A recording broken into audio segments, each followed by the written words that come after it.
সিলেটে ঐতিহাসিক আলী আমজাদের ঘড়ির সামনে বাংলাদেশ আয়ারল্যান্ড টেস্ট সিরিজের ট্রফি উন্মোচন। লাকাতুরায় অনুশীলন সারল টাইগাররা। অনেকে ওর মিসবিহেভে দেখা যাচ্ছে আমার কাছে এসে কমপ্লেন করতো যে ওর জন্য আমার এরকম মেন্টাল প্রবলেম হচ্ছে, অনেকে কান্নাকাটিও করে। অধিনায়ক জ্যোতির বিরুদ্ধে জুনিয়র ক্রিকেটারদের মানসিক নির্যাতনের অভিযোগ রোমানার। জাহানারা ইস্যুতে 3 সদস্যের তদন্ত কমিটি গঠন বিসিবির। সোমবার দুপুর থেকে পাওয়া যাবে বাংলাদেশ ভারত ম্যাচের টিকিট। বাড়ানো হলো দাম। নির্ধারিত সময়ে দেশে আসছে নেপাল ফুটবল দল। কাল ঢাকায় আসছেন হামজা।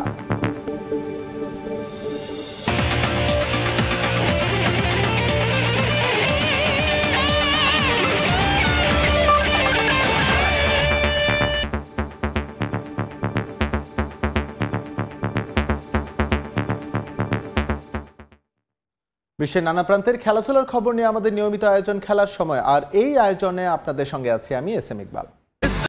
শুরুতে ক্রিকেট প্রসঙ্গ। আয়ারল্যান্ডের বিপক্ষে সিরিজের প্রথম টেস্ট সামনে রেখে সিলেটে অনুশীলন করলো বাংলাদেশ দল। আইরিশদের বিপক্ষে প্রথমবারের মতো 2 ম্যাচ টেস্ট সিরিজ খেলবে টাইগাররা।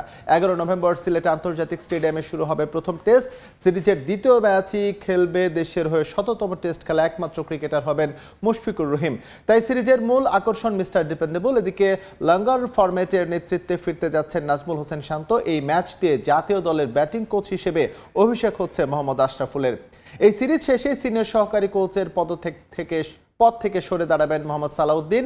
4.5 মাস পর সাদা পোশাকের ফরম্যাটে নামার আগে লাকাতুরায় নিজেদের ঝালিয়ে নিয়েছে বাংলাদেশ দল। কিছুক্ষণ পর অনুশীলনে নামবে আয়ারল্যান্ড টিম।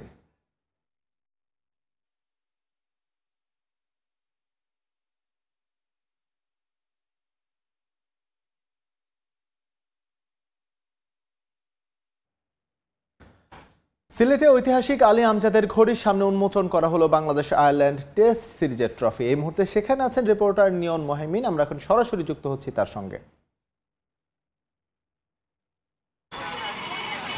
আমি এই মুহূর্তে দাঁড়িয়ে আছি সিলেট নগরীতে সুরমা নদীর তীরে। আমার ঠিক মাথার উপরে দেখতে পাচ্ছেন ব্রিটিশ আমলের দণ্ডায়মান একটি স্থাপনা, যেটাকে কুইন ব্রিজ বলা হয়, এবং এই কুইন ব্রিজের পাদদেশে আছে আমজাদ আলীর ঘড়ি।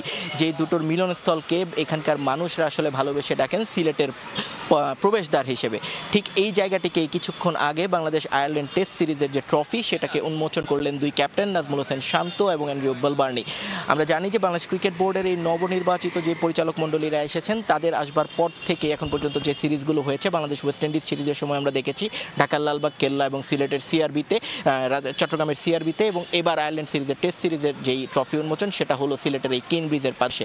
অর্থাৎ বাংলাদেশের পর্যটন শিল্পের সঙ্গে ক্রিকেটের একটি মিলন মেলা, একটি মিলন জায়গা তৈরি করবার জন্য যে চেষ্টা বিসিবি করছে, তারই আসলে একটি প্রতিফলন আমরা এই জায়গাটিতে দেখলাম। কিছুক্ষণ আগে 2 ক্যাপ্টেনই আসলে শেষ করে এখান থেকে চলে গেছেন। আজকের যে নির্ধারিত অনুশীলন পর্ব আছে, সেটা আসলে বাংলাদেশ ইতিমধ্যে শেষ করেছে। আয়ারল্যান্ড দুপুরে আমরা যতটুকু জানি, আমাদেরকে যে শিডিউল দেওয়া হয়েছে, সেটা 1:30টার পর থেকে আয়ারল্যান্ড আজকে অনুশীলন করবে সিলেট আন্তর্জাতিক ক্রিকেট স্টেডিয়ামে। বাংলাদেশ সকাল 9টা থেকে আজ প্র্যাকটিস করেছে এবং প্রায় 12:30 পর্যন্ত আমরা দেখেছি তারা প্র্যাকটিস করেছে। আজকের প্র্যাকটিসের উল্লেখযোগ্য ঘটনা যদি বলতে হয়, তাহলে বলতে হবে যে মুশফিকুর রহিমকে আসলে আমরা দেখেছিলাম যে তিনি যখন ওয়ার্ম আপ করছিলেন, সেই ওয়ার্ম আপের সময় ছিলেন, ফুটবল খেলেছেন, কিন্তু পরবর্তীতে যখন ব্যাটিং অনুশীলনের সময় এসেছিল, তিনি প্যাড আপ করেছিলেন, নেটেও ঢুকেছিলেন, কিন্তু অনুশীলনটা না করেই তিনি আসলে ফিরে যান। পরবর্তীতে আমরা যোগাযোগ করে যেটা জানতে পারি, গতকালকের অনুশীলনে তিনি একটু মনে হয় নিজেকে কমফোর্টেবল ফিল করছিলেন না। সেই ব্যাপারটা তার আজকেও বজায় থেকেছে, যে কারণে আসলে তিনি আসলে ব্যাটিং অনুশীলনটা করেননি। তবে ম্যাচের আগের দিন তিনি পুরোদমে ব্যাটিং অনুশীলন করবেন বলে আমাদেরকে টিম ম্যানেজমেন্ট থেকে জানানো হয়েছে। এছাড়া আমার নতুন কোচ, ব্যাটিং কোচ আশরাফুলকে আমরা দেখেছি তিনি স্লিপে অনেকক্ষণ ধরে স্লিপের যে ক্যাচিং প্র্যাকটিসটা রয়েছে, সেটা করিয়েছেন ফিল্ডারদেরকে। সালাউদ্দিন তিনি আলাদাভাবে বিভিন্ন ব্যাটসম্যানের সঙ্গে কাজ করেছেন। জাকের আলী অনেককে দেখেছি তিনি আলাদা করে একেবারেই পুরো টিম থেকে আলাদা হয়ে গ্রানাইটের পিচে নিজের ব্যাটিং প্র্যাকটিস করছিলেন। সেই জায়গায় সালাউদ্দিন বারবার যাচ্ছিলেন, শিষ্যকে অনেক ভুল ভ্রান্তিগুলো ধরিয়ে দিচ্ছিলেন। একটা ব্যাট প্যাচের মধ্যে আছেন জাকের আলী অনেক। এই টেস্ট সিরিজ দিয়ে হয়তো বা নিজেকে ফিরে পাবার একটা চেষ্টা করবেন। তো সেই চেষ্টার মধ্যে সবচেয়ে বড় যে সাহায্যের প্রয়োজন, সেটা আসলে গুরু সালাউদ্দিন তাকে করছেন। এছাড়া বাকি সবাই গতানুগতিক যে প্র্যাকটিসগুলো আমরা দেখি, পেসাররা আলাদা করে অনুশীলন করেছেন, স্পিনাররা করেছেন। আইসিসির দুজন আম্পায়ার বাংলাদেশের এই টেস্ট সিরিজটিতে আম্পায়ারিং করবেন, তাদের দুজনকে আমরা দেখেছি পুরো অনুশীলন সময়টা কিন্তু বাংলাদেশের ট্রেনিং সেশনে ছিলেন, এবং তারা বাংলাদেশের ট্রেনিং সেশনে নেটে দাঁড়িয়ে আসলে স্পিনারদের বোলিং দেখছিলেন, মানে এটা একটা মজার ব্যাপার ছিল যে হাসান মুরাদ, মেহেদী হাসান মিরাজ তারা যখন বোলিং করছিলেন পুরোটা সময় তারা দেখছিলেন, মুস্তাক আহমেদ তাদের সঙ্গে কথা বলছিলেন, বোলারকে ঠিক কতটুকু টার্ন পাবে, কী ধরনের পিচে এই ধরনের সমস্যাগুলো হয় সেটা নিয়ে আলাদা আলাদা করে কাজ করছিলেন। আর উইকেট যদি বলতে হয়, সিলেটের উইকেট এখন পর্যন্ত গ্রিন টপ, কালকে আসলে বোঝা যাবে শেষ পর্যন্ত কি দাঁড়ায়। তো এই ছিল সিলেট থেকে আমার কাছে সব শেষ। নিলয় মোহন মিনা আমাদের সঙ্গে যুক্ত হয়েছিলেন, সিলেট থেকে জানাচ্ছিলেন ট্রফি আনভিল এবং বাংলাদেশের অনুশীলনের সবশেষ প্রসঙ্গে। এবার যাব নারী ক্রিকেট দলের প্রসঙ্গে। শুধু জাহানারা নয়, আমার ক্যারিয়ারটাও ধ্বংস করে দিয়েছে মঞ্জুরুল ইসলাম। ধারাবাহিক পারফর্ম করার পরও তিনি দলের সুযোগ দিতেন না, এমন মন্তব্য করেছেন নারী ক্রিকেট দলের সাবেক অধিনায়ক রুমান আহমেদ। আর জাহানারার সঙ্গে ঘটে যাওয়া ঘটনা দেশের ইতিহাসের স্মরণকালে সবচেয়ে লজ্জাজনক অধ্যায় হয়ে থাকবে বলেও মনে করেন তিনি। ইতিহাসের সবচেয়ে খারাপ সময় পার করছে দেশের নারী ক্রিকেট। না, সেটা 22 গজের খেলা নয়, সেটা মাঠের বাইরের নেতিবাচক আলোচনা নিয়ে, যেখানে জাহানারার পর আগুনে ঘি ঢেলেছেন রুমান আহমেদ। এবার কথা বলবো তার সঙ্গে। রুমানাপা, বাংলাদেশ ক্রিকেটের মনে হয় সবচেয়ে একটি কালো অধ্যায় হয়ে গেল বাংলাদেশ ক্রিকেটের জাহানারার অভিযোগের পর। আপনিও এটা নিয়ে কথা বলেছেন, আসলে এটা কতটা হতাশাজনক এবং কতটা লজ্জাজনক দেশের ক্রিকেটের জন্য? শুনতে যেমন খারাপ লাগছে, আসলে ভাবতেও আর তার থেকে বেশি কষ্ট লাগছে যে আমাদের মধ্যে এরকম ঘটনা ঘটছে এবং ঘটে আসছে প্রিভিয়াসে। মঞ্জুরুল ইসলাম উনি তো একজন নির্বাচক ছিলেন। আমরা যতটুকু জানি যে নির্বাচকরা, মানে ছেলে দলের নির্বাচকও যারা ছিলেন, তারা কিন্তু দলের সাথে অতটা সফর করতেন না বা দলের সাথে সবসময় থাকতেন না, কিন্তু ওনাকে দেখা যেত যে সবসময় মাঠের মধ্যে থাকতেন বা সবগুলা সফরেই নারীদের সাথে যেতেন। মানে এর জন্য স্পেসিফিক কোনো কি কারণ কি আপনার জানা আছে? শুধুমাত্র যে সিলেক্টর হিসেবে আমাদের মধ্যে ইন্টারফেয়ার করতেন এটা না, উনি অ্যাজ এ কোচ হিসেবে কোচের ইন্টারফেয়ার করতেন, কোচের সাথে, ট্রেনারের সাথে, ফিজিওর সাথে। ইনফ্যাক্ট প্লেয়াররা কোথায় কি করবে না করবে সেটা নিয়ে ওনার মাথা ব্যথা ছিল সবসময়ের জন্য। আপনি কোনো সমস্যার ফেস হয়েছেন কিনা তার ধারা? আমার ক্যারিয়ারটাই তো উনি শেষ করে দিয়েছে, মানে ওনার কথা কি বলবো। মানে আমি যে রুমান আহমেদ যে ভাইব নিয়ে উঠছিলাম বা যে আমার প্রিভিয়াসের রেকর্ডগুলো ছিল, উনি তো আমার কোনো কিছুই রাখেনি অবশিষ্ট। আরও বেশ কয়েকজনের নামে অভিযোগ এসেছে। অধিনায়ক নিগার সুলতানা জ্যোতির বিষয়ে বলেছেন, তৌহিদ ভাইয়ের কথা বলেছেন বা ফিজিওর কথা বলেছেন এবং মিডিয়া ম্যানেজার ফায়েজ ভাইয়ের কথাও কিন্তু বলেছেন। আপনি আসলে এটাকে কিভাবে দেখছেন বা আপনার চোখে কি এমন কোনো কিছু পড়েছে কিনা? আপনি আর যাদের কথা বললেন তাদের ইস্যুগুলো আসলেই সিরিয়াস, তার থেকে বড় সিরিয়াস এখন যে টিমের মধ্যে যে সিন্ডিকেটগুলো চলছে, এটা আসলে খুবই ক্ষতিকর। সে জুনিয়রদের মারধর করতো, আপনার কাছে কি এ ধরনের জুনিয়ররা এ ধরনের অভিযোগ করেছিল? ওর মিসবিহেভে দেখা যাচ্ছে আমার কাছে এসে কমপ্লেন করতো যে ওর জন্য আমার এরকম মেন্টাল প্রবলেম হচ্ছে বা আমাকে এরকম বেশি করে, ইনফ্যাক্ট অনেকে কান্নাকাটিও করে। নতুন বোর্ডে আব্দুর রাজ্জাক, যিনি কিনা ক্রিকেটের মাঠ থেকে এখানে এসেছে এবং আপনাদের দায়িত্বে, তার কাছে আসলে নতুন কোনো দাবি আপনারা জানাবেন কিনা? কালচারগুলো অবশ্যই পরিবর্তন করা উচিত। তো রাজ্জাক ভাইয়ের সাথে কথা হয়েছে, উনি বললো যে প্রিভিয়াসে যেটা হয়েছে এটা হবে না। ধন্যবাদ রুমানা আপা। কথা বলছিলাম বাংলাদেশ দলের সাবেক অধিনায়ক রুমানা আহমেদের সঙ্গে এবং জেনেছি তার ক্রিকেট নিয়ে আক্ষেপের গল্প। বিকেএসপি থেকে তামিম হোসেন, সময় সংবাদ, ঢাকা। এদিকে নারী দলের সাবেক ম্যানেজার নির্বাচক মঞ্জুরুল ইসলামের বিরুদ্ধে সাবেক অধিনায়ক জাহানারা আলমের আনা যৌন হয়রানির অভিযোগ তদন্তে 3 সদস্যের কমিটি গঠন করেছে বিসিবি। কমিটির আহ্বায়ক সুপ্রিম কোর্টের অ্যাপেলেট ডিভিশনের অবসরপ্রাপ্ত বিচারপতি তারিকুল হাকিম। কমিটির বাকি 2 সদস্য বিসিবি পরিচালক রুবাবা দৌলা ও সুপ্রিম কোর্টের সিনিয়র আইনজীবী ও বাংলাদেশ উইমেন্স স্পোর্টস ফেডারেশনের সভানেত্রী ব্যারিস্টার সারওয়াত সিরাজ। আইসিসি সভায় যোগ দিয়ে বিসিবি সভাপতি আমিনুল ইসলাম দেশে ফেরার পর দেয়া হলো এই কমিটি। তদন্ত প্রতিবেদন ও সুপারিশ জমা দিতে হবে 15 কার্যদিবসের মধ্যে। সম্প্রতি এক সাক্ষাৎকারে জাহানারা দাবি করেন মঞ্জুরুল তাকে যৌন হয়রানি করেছেন, যদিও জাহানারার সব অভিযোগ ভিত্তিহীন ও মিথ্যে বলে দাবি করেছেন মঞ্জুরুল ইসলাম।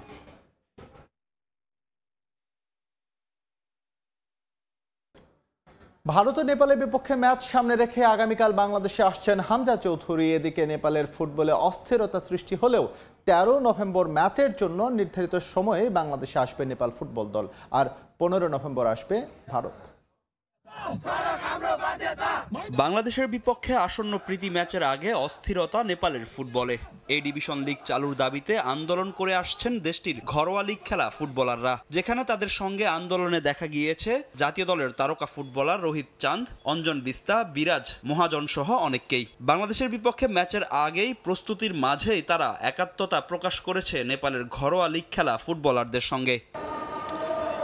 এমন পরিস্থিতিতে নেপালের বিপক্ষে আসন্ন 13ই নভেম্বর প্রস্তুতি ম্যাচ ঘিরে শঙ্কা তৈরি হলেও তা কেটে গেছে। 11ই নভেম্বর নির্ধারিত সময়ে বাংলাদেশে আসবে নেপাল ফুটবল দল। নেপালের যা সমস্যা আসে ওনাদের টিমের সাথে, ওনাদের প্লেয়ারদের সাথে, ওনাদের যে ফুটবল ফেডারেশন আছে আনফা, আমার মনে হয় আনফা এটাকে ওভারকাম করে ওনাদের টিম আসবে খেলতে। বেশ আমি জানি ওনাদের অনেকগুলি ন্যাশনাল টিম প্লেয়ার কিন্তু আমরা বাংলাদেশে এখন প্রিমিয়ার লিগে খেলছে।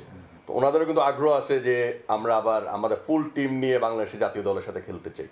নেপালের বিপক্ষে খেলবেন হামজা চৌধুরী, সমিত সোম। ইংলিশ চ্যাম্পিয়নশিপ লিগে নরউইচ সিটির বিপক্ষে ম্যাচের পর লম্বা সময় ধরে খেলা নেই লেস্টারের, তাই খানিকটা আগে জাতীয় দলের সঙ্গে যুক্ত হবেন হামজা। আগামী সোমবার বাংলাদেশে পা রাখবেন লেস্টার অধিনায়ক। অন্যদিকে একই দিনে কানাডিয়ান প্রিমিয়ার লিগের ফাইনালে অ্যাথলেটিকো ওটোয়ার মুখোমুখি হবে সমিত সোমের কাভালরি এফসি। সেই ম্যাচ খেলেই দেশের বিমান ধরবেন সমিত। তার খেলা নিয়ে শঙ্কা থাকলেও দলের সঙ্গেই থাকবেন এই মিডফিল্ডার।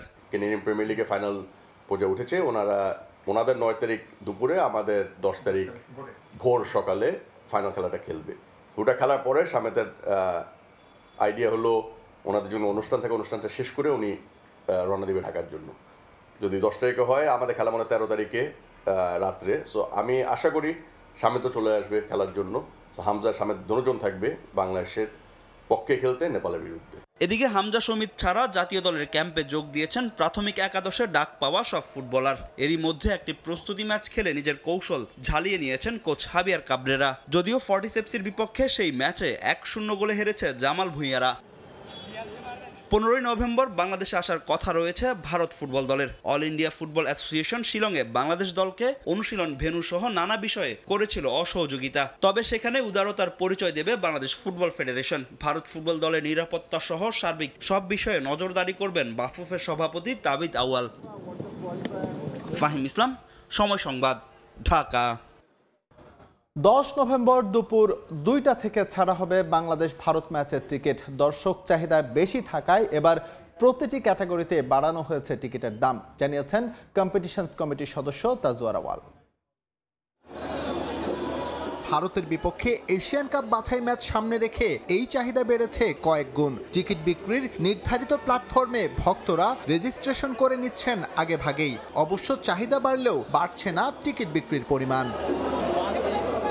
ভারত ম্যাচের জন্য 10 নভেম্বর থেকে অনলাইন প্ল্যাটফর্মে টিকিট ছাড়বে বাফুফে। এবার সব ক্যাটাগরিতেই বাড়ানো হয়েছে দাম। সাধারণ গ্যালারি 400 থেকে করা হয়েছে 500 টাকা। মূল্য বৃদ্ধি করা হয়েছে club house, VIP, red box, corporate box এবং স্কাই ভিউয়েও। ভারত ম্যাচের টিকিট আমরা পরশুদিন ছাড়বো। পরশুদিন হলো 10 তারিখ, যদি আজকে 8 তারিখ থেকে আজকে 8 তারিখ, সো পরশুদিন 10 তারিখে দুপুর 2টার সময় ছাড়বো। অলমোস্ট 7,000 থেকে 10,000 দর্শক অলরেডি রেজিস্টার করেছে, নতুন দর্শক যারা টিকিট কিনতে চায়।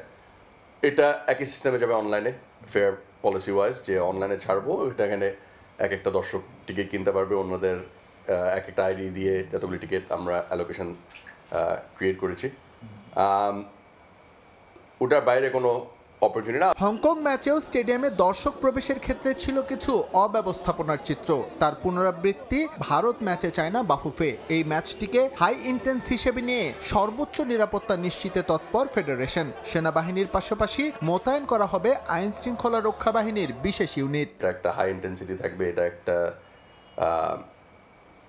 অনেক ইমোশনের খেলা হবে এখানে, আমি বিশ্বাস করি।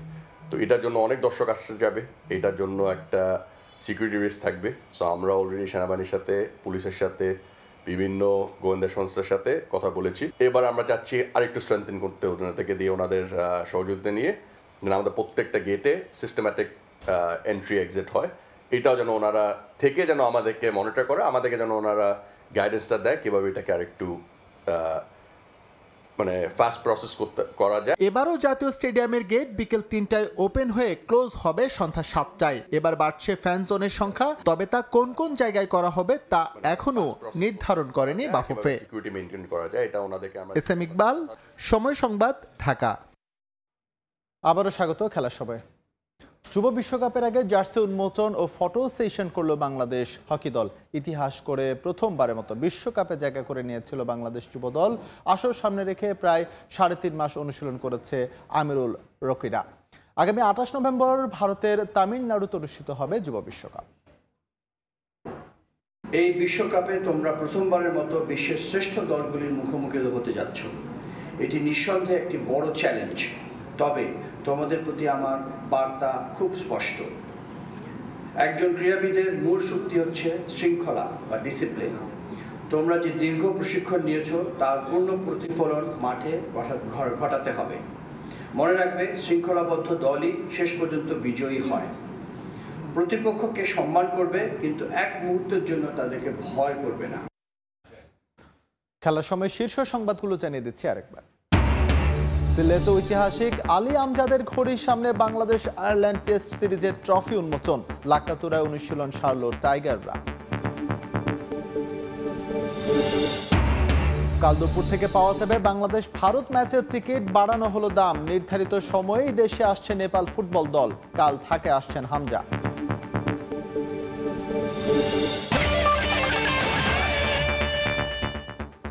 এই ছিল খেলার সময়। এরপর দুপুরের সময়ের সঙ্গে থাকবেন তোহা খান তামিম। ইকবাল, আপনাকে ধন্যবাদ। দুপুরের সময় নিয়ে আসছি কিছুক্ষণ পর। সঙ্গে থাকুন সময়ের।